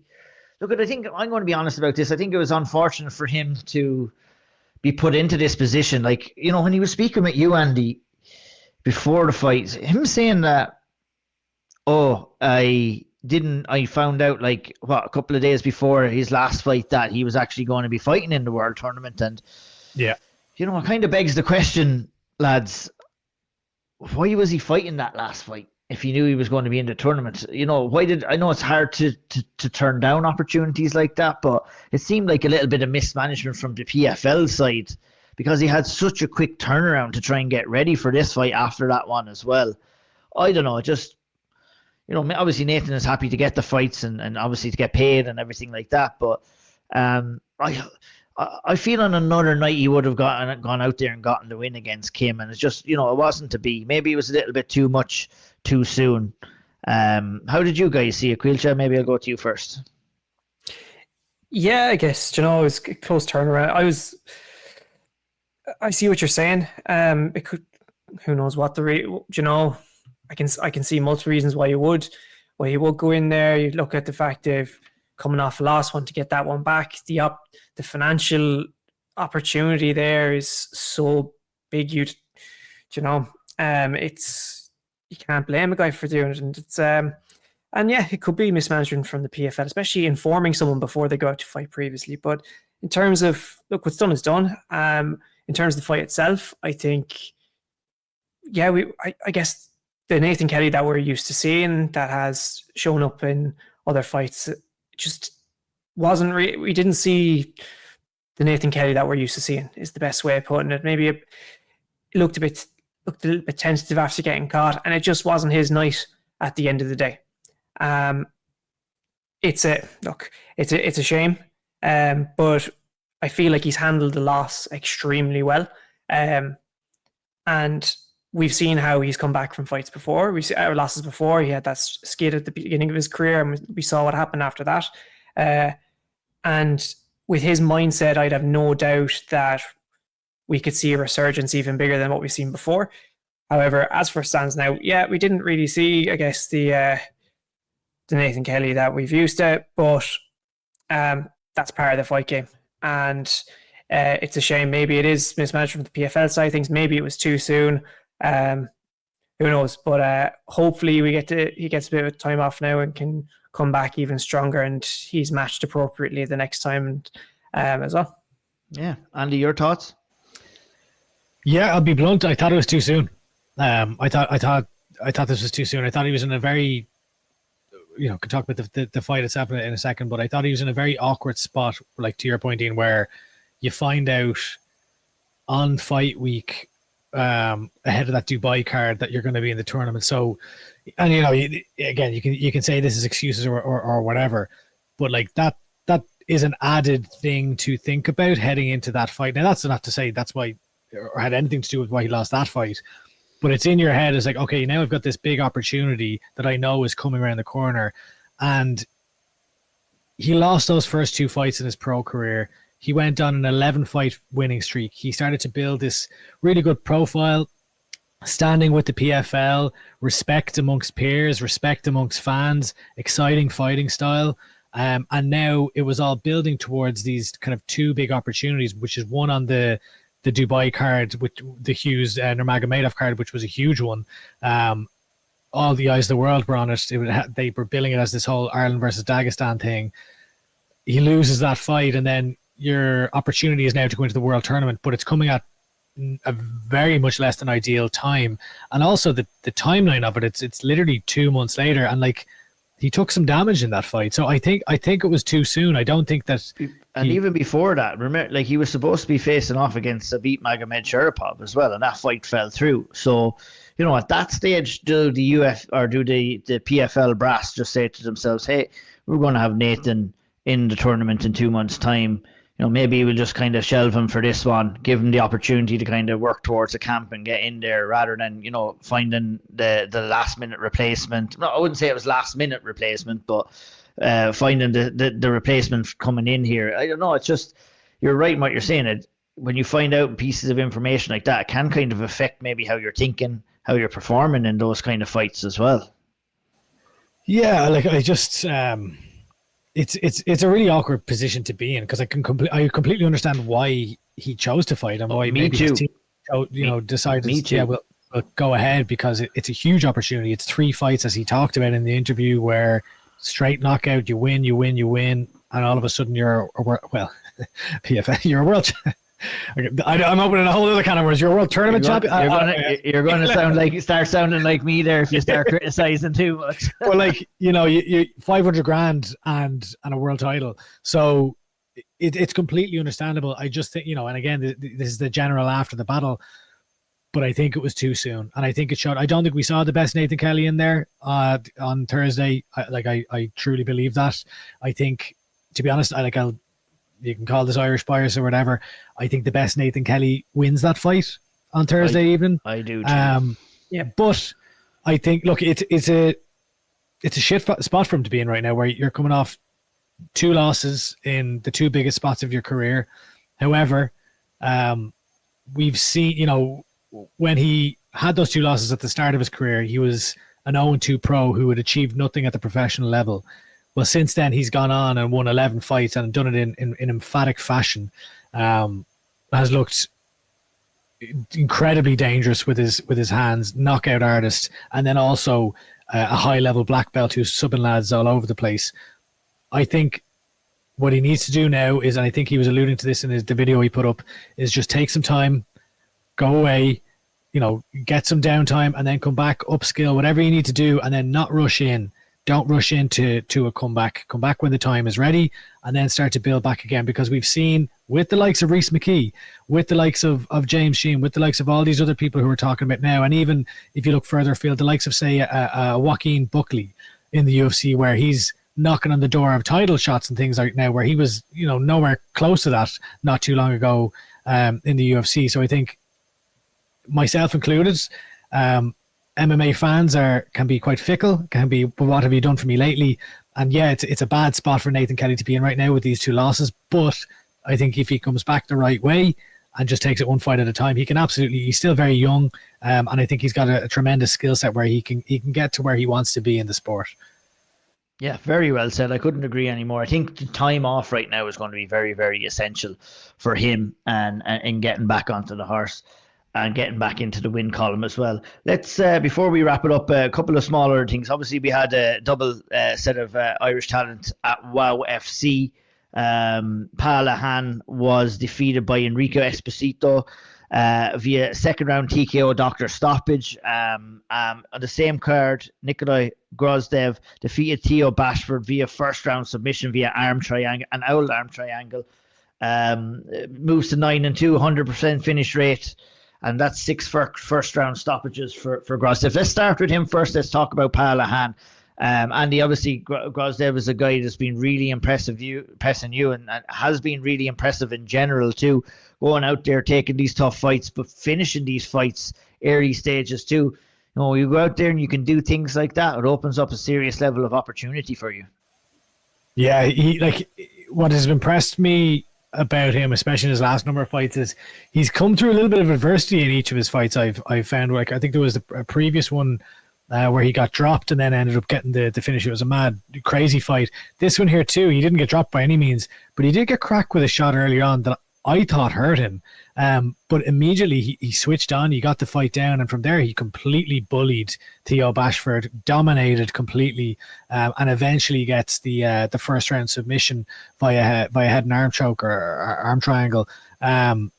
It's very impressive, and I think that kind of profile, a guy who is finishing fights 9-2, doing it in impressive fashion. He's a guy that kind of fits the bill for the likes of a Dana White's Contender Series, and especially, we're April now. Maybe he gets one more fight, or maybe he doesn't even need to, because it's what that usually goes in August or so. 4 months away. If I'm him, I'm pulling whatever strings I can through whatever channels I have available to me to put my name forward for the Contender Series. Yeah, it's crazy to think we're right back on that kind of time frame again, where they're going to be looking at fighters now to be starting to populate those cards coming in August as well. And Grozdev is definitely a guy who, if he continues to do what he's doing, or even based off what he's done already, like you said, Andy, is a guy who can definitely put himself into the mix for something like that. Let's talk about Lehane a little bit. Not so much for Lehane. Caoilte coming over there, taking another tough loss here. Fighting up at, I know there was a little bit of confusion about the weight. It was 68 kg, wasn't it? £163, whatever the conversion for that is. So I'm just reading Topology now. 163 pounds. I mean, Like I'd ask super him. lightweight. Yeah, I mean, yeah, I know Pa's been kind of flirting around with 72 it. kg, isn't it? Is it? Yeah. I think so, don't around deal that. with kgs at all. I'm completely North Americanized here. It's only pounds over here. But yeah, look, it's disappointing for Pa because look, the talent is there, the skill set is there. Caoilte, he's just not getting the results right now. His fight style kind of draws him into all of these battles, but I think he was kind of, his style created the scenario that he found himself in this, where the doctor had to come in and stop the fight because he just took a little bit. He dished out a lot of damage, but took an awful amount of damage too at the same time. He did, yeah. And he does tend to take damage. All of his fights are always, he's guaranteed entertainment. Let's be real. He's, always in some form of a war when he gets into that cage, and we've seen him on the right side of these fights as well, where he comes out with a big win. But in a case like this, he looked a little bit smaller to Exposito. It was on short notice. I was surprised when I saw his name pop up for that fight. But look, I'm glad I got to see him fight for a change. I was unsure about the Combatche Global and how that being promoted there. Fights were never being announced. All of a sudden, he's fighting. You could never watch a fight, and now we've gone from seeing that to a short notice fight in Spain up 2 weight classes. So I think, maybe it was too short a notice, too high a weight for him. Because these bigger guys, they hit a lot harder, do a lot of damage, and he was wearing that damage. That's where the doctor had to step in. I can only imagine that Lehane was more than happy to go on a little bit longer with that one and try and get the finish, because that's the type of fighter he is. But yeah, I'm not too sure. I hope that they'll give another opportunity in WoW, or could there be the likes of a Cage Warriors or somewhere. I would just love to see him built correctly, with good matchmaking. Indian matchmaking is kind of the easiest go-to Let's when stop speaking beating about around this the stuff. bush here, Caoilte. He should have been, and this is what I think. This is my opinion. I won't put words into your mouth, but I think is what you're alluding to is, should he be on? He should be fighting in Cage Warriors Dublin in a couple of weeks' time. That's what I think. I think that would have been the correct decision for best case Lehane. scenario. Yeah, best case scenario is sack off that WoW fight a few weeks and just go in full camp for Dublin and get on that card. I think that would have been brilliant, even if it was a 1-fight deal to see where you're at after that, and then maybe sign with Cage Warriors for a multi-fight. I don't know. You're dead right there, Ian. I think, yeah.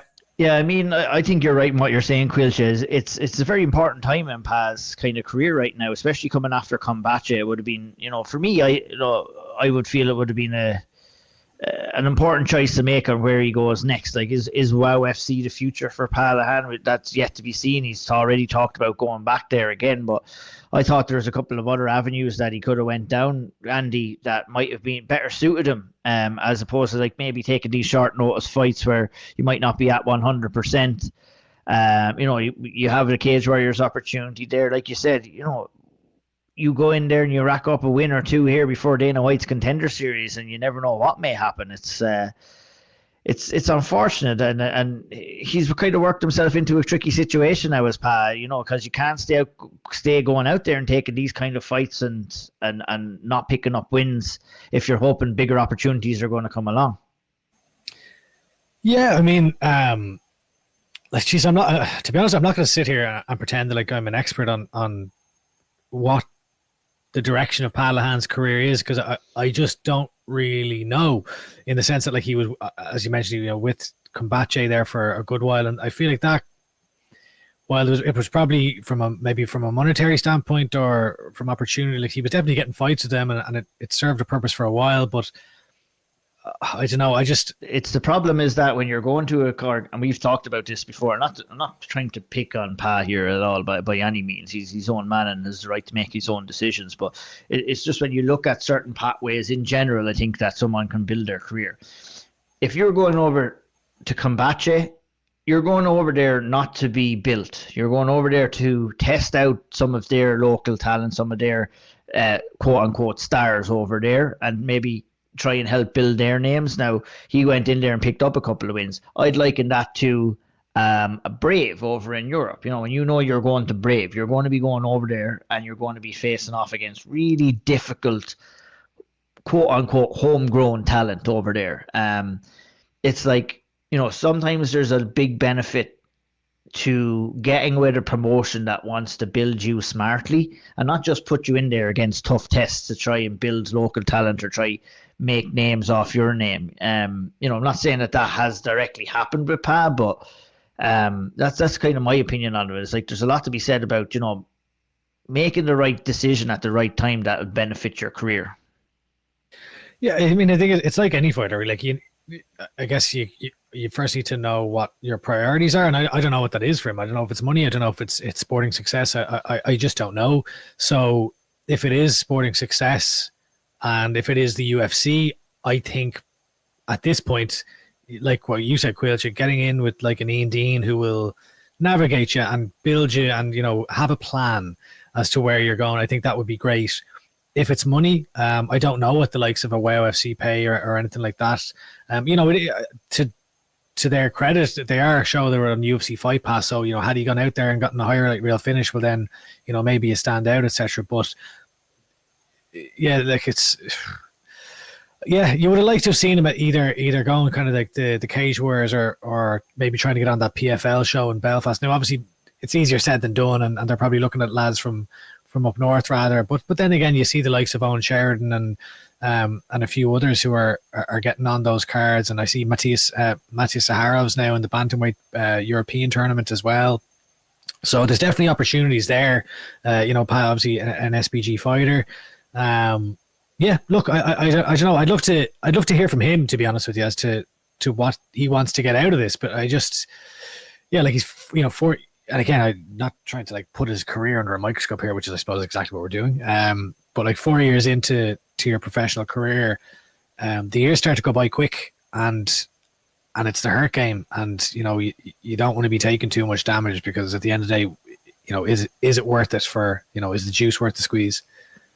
Yeah, it's interesting, but yeah, I think our analysis comes from a respect from Pa Lehane and respect of his skill set, and you know what I mean. He was the SevereMMA Emerging Prospect of the Year not so long ago as well. Like, I mean, that award was handed out with great confidence by assessing his abilities there. So, it's maybe slight frustrations from us and wanting to see, it's easy for us to say we'll come on here and say what we want for other people, and it might sound a bit rich to people, but it's coming from a good place, to be honest. One of the greatest knockouts I've ever seen live as well. That uppercut it was his last amateur fight in Cork. My God. Yeah. So that's what I'm just kind of saying. It's just like, the next move that you make, and especially when you're in the position that Pa's in, is very, very important, and hopefully he does find his place somewhere, because I think he definitely has the skills. He has the heart and determination to really make it if he signed with a Cage Warriors PFL and forge the path maybe eventually to the UFC. Who knows? But it'll be very interesting to see what happens with that nonetheless. Speaking of that Belfast card, Andy, a cracker of a fight. I believe it's been set for the co-main event for the PFL Belfast card, and that's Alan Philpott, who's coming back home to take on Lewis McGrillen in what can be described as an absolute barn burner. Are you excited for this? I'll go to Caoilte first. I'll go. You're geared up there, Andy. You're geared up to go. I'm easy. Tell me how much you love this fight. So I feel like there's two camps probably for this one, where it's like people who hate this fight and people who love this fight. Because some people will say, McGrillen's on the rise and he's a knockout artist. He's after going in and winning the European tournament, and Philpott's at a different stage of his career. But I'm on the camp that loves this fight. I think I love the pitting of the rising. I don't know if you call him a prospect at this point, because he has won the European tournament already. But like, you've got the young gun coming up in Lewis McGrillen, who's in your face, who's looking to put you out with those the big knockout power that he has. And then you've got Alan Philpott, who, like, Alan Philpott is on his day, phenomenal fighter. He's done brilliant things in sport, a pioneer for Northern Irish MMA, I would say, as well. And as we talked before, the story of his career is always been he's, just zigging when he needs to zag, and something not clicking in a fight, and he'll be winning and looking phenomenal in the first round, and then he'll get subbed in the second round or things like this. But he's had to kind of, again, like a Rhys McKee, rebuild, and almost getting to one championship, and then that not working out, and back in Eternal MMA and getting towards kind of title, that not working out, and again coming back.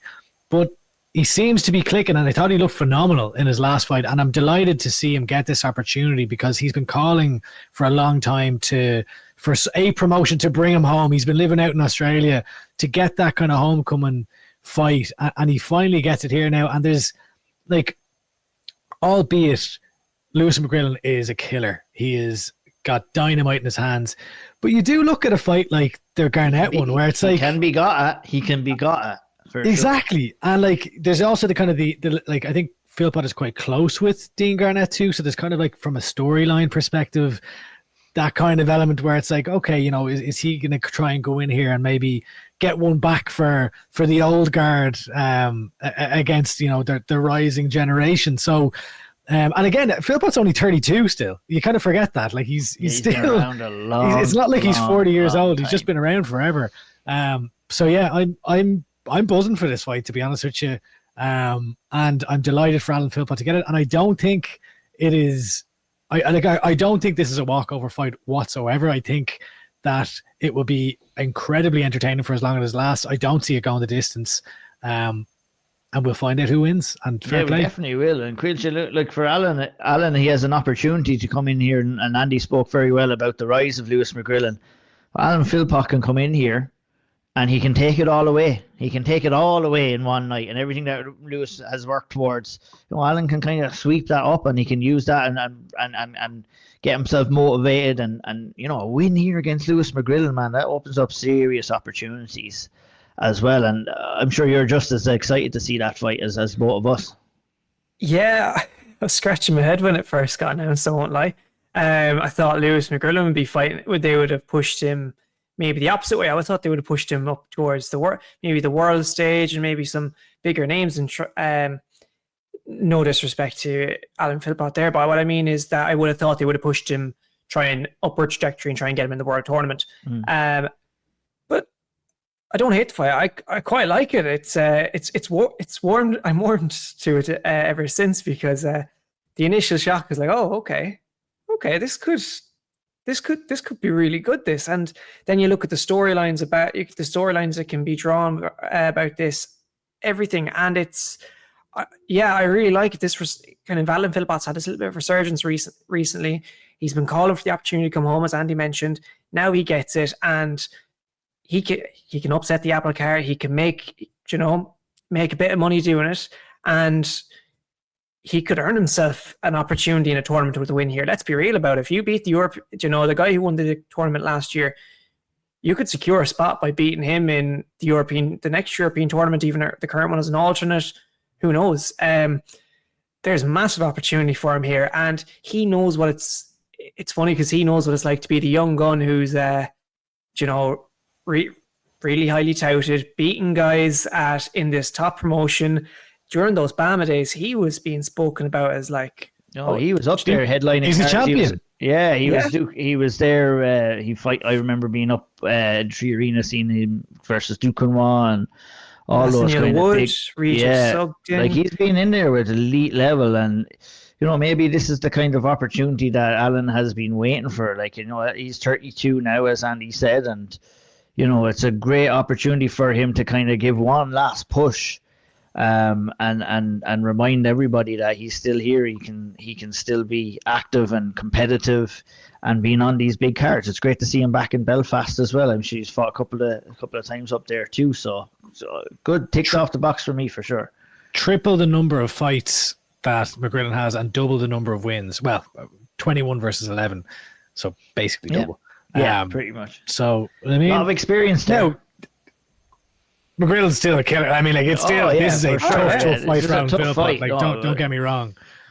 Definitely. I definitely think it's a very tough fight for Alan. But like you said, if he comes in and he's as close to 100% as he can get, it's going to be a very, very, very interesting fight. Let's move on to April 19th. We have a professional debut. It's Brian Draper who comes in, and the Glasgow card gets us nicely warmed up for this Dublin card to take on Jamie MacDonald, Andy. Interesting to see Brian Draper come in here. Obviously, there are lots of Irish talent out there right now, and we can't fit them all on the Dublin card, or else we'd be there for probably a week solid, maybe looking at fights.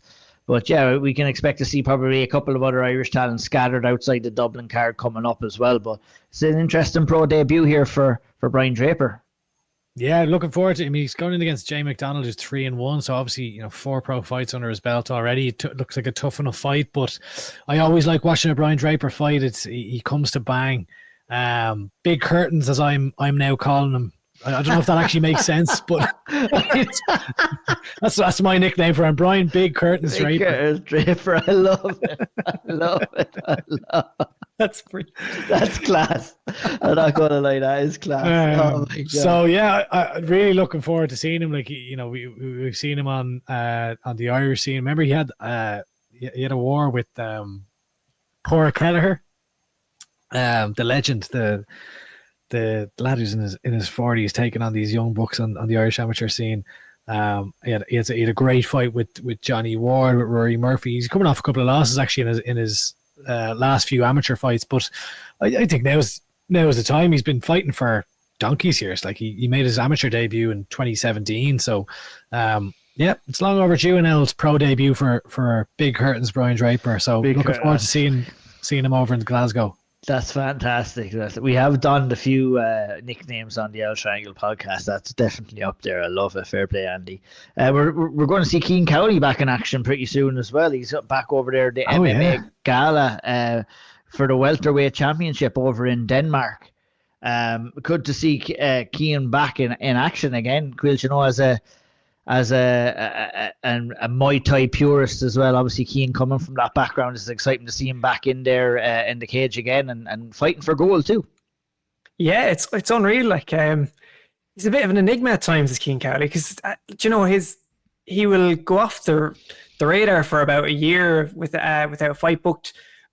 Not sure as to why. That could be for many different reasons, and then he'll come back out of nowhere with this random fight. Like he's fought in, I remember the Heroes Fight League, Centurion, then popped up with his own show, Combache, and I kind of love it because he just pops up and has these random fights. But this time it's for gold. He's going to be the away fighter, facing the current champion. Imagine I think Seller is in his hometown for this one. And MMA Gala, very, very well respected promotion in Denmark and the Nordic region. So, it's a big opportunity for him. Good chance to win a legit title. And I can't wait because I always enjoy watching him. That his striking is amazing. It's so good to watch. I love watching him breaking down different combinations or even putting up different combinations. His Instagram is great for stuff like that. And I'm really excited to see what he can do. That Thai boxing style and how he translates it into MMA is just it's beautiful to watch. Beautiful violence, as I like to call it. Absolutely beautiful violence. April 12th, that's this Saturday. We'll be able to see it. I'm not sure any details. Will it be available on Fight Pass, or we might have to get fucking Shero there with the Instagram live. Yeah, Cian Cowley does his own pay-per-views now. That's what I thought. Yeah. He has to get Owen Sheridan there as the cameraman and everything like that. Was class for Kiefer's fight as well. But it'd be interesting to see it. I don't see it on there, but we'll figure it out. Yeah, keep an eye on our socials, and we'll definitely tweet it out if it is on. If it is on any kind of platform whatsoever. Hopefully, I always enjoy watching Cian fight, so hopefully we do get to watch it.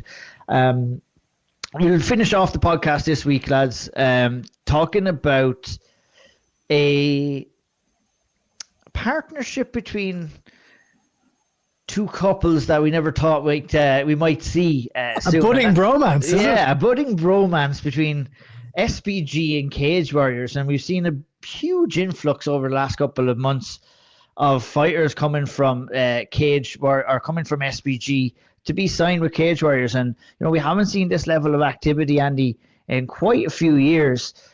Stephen Costello, Trevor McKengo, obviously names that stick out amongst others as well. I think you had a great post on Instagram about it during McKengo CMAC, no? Oh, CMAC, yeah, sorry, yeah. Apologies, yeah.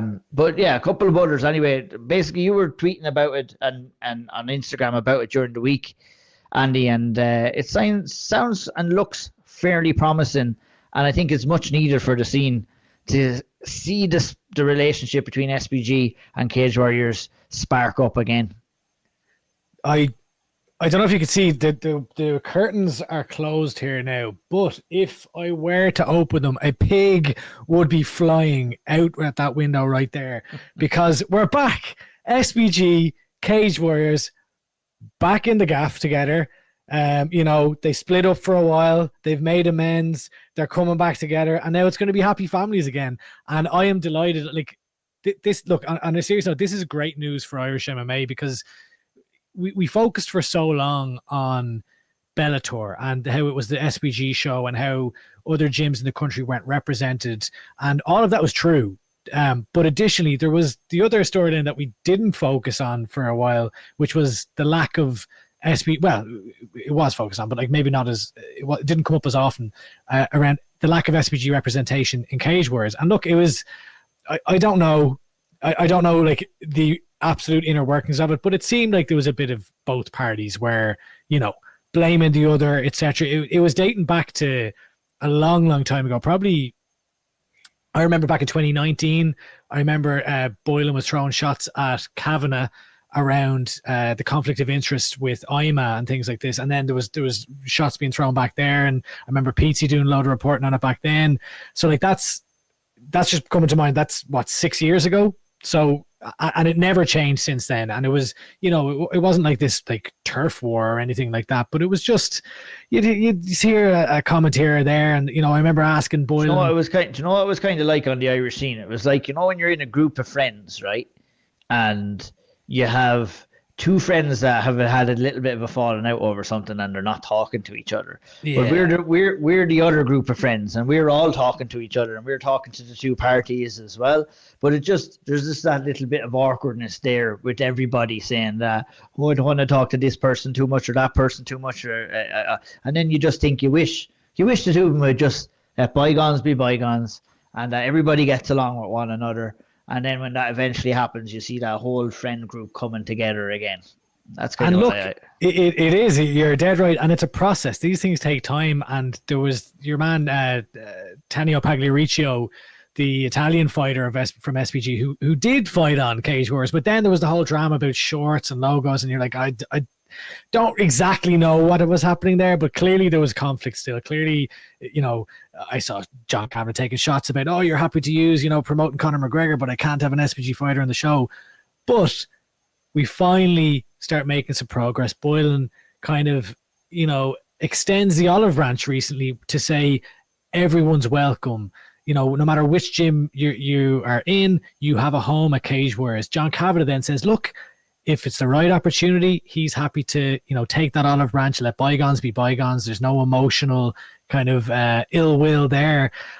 And to be honest, I heard both of them say that, and I was like, I don't believe this for a second. But now we're here. And to be fair to them, like, the most important thing here are the fighters and the opportunities for the fighters. And the egos have been removed. And this isn't me like criticizing. I'm trying to compliment here, but the egos have been taken out of the equation. And the fighters are being put first here. And now we have SPG fighters on Cage Warriors again. And look at the first fight, the first fight that we have here. And it's Kenny Mukanwana, SPG, versus Matt Elliott, FAI. And it's exactly what we've talked about, what we wanted. Beautiful a bit fight. Of gym on gym rivalry. There's clearly a bit of beef between them two in kind of like a lighthearted manner. But like, it just makes it a bit more interesting. And I can't wait. I think like long may it continue. And this is great. So fair play to John Kavanagh, fair play to Graham Boylan, fair play to everyone else who's been instrumental in getting these deals over the line. And I'm looking forward to seeing SBG back in Cage Wars, and I want to see some fucking gym rivalries. I want to see some non-toxic bad blood, and I want to see Irish domestic scraps. And we're going to get them. Look at him salivating up there, Quilcha. He's salivating. He loves it. He loves it. He loves this. Some Irish and Irish violence. He loves it. Yes. I can't be up to that Stevenson fella, but I think you broke it down perfectly well there, Andy. There's not too much more I can add to it. I'm sure you're just as happy to see this kind of progressing as well, Quilcha. And if it continues, I mean, it'll be very promising for obviously Cage Warriors, for the fighters, as Andy said, and for the Irish mixed martial arts scene as a whole. Very, very important too.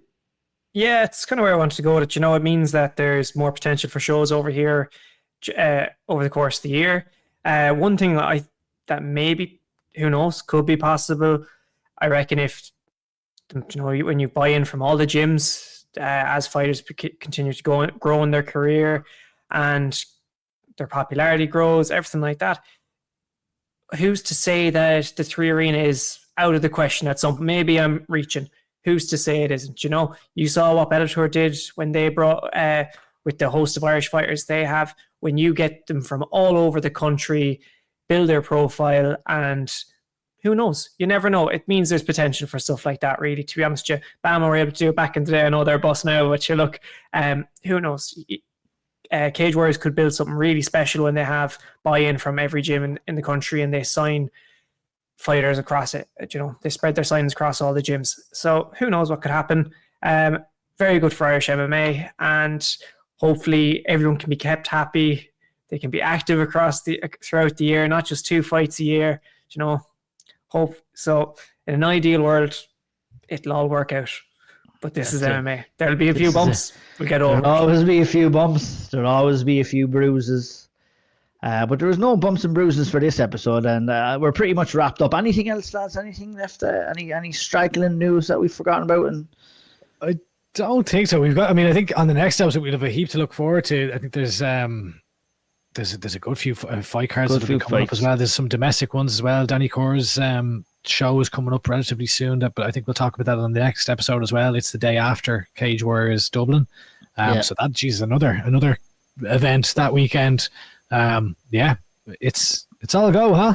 Business is a booming, as Paul Brown says on X today. Business is a booming in Irish mixed martial arts, and we're glad to be here in the thick of it, talking about it all.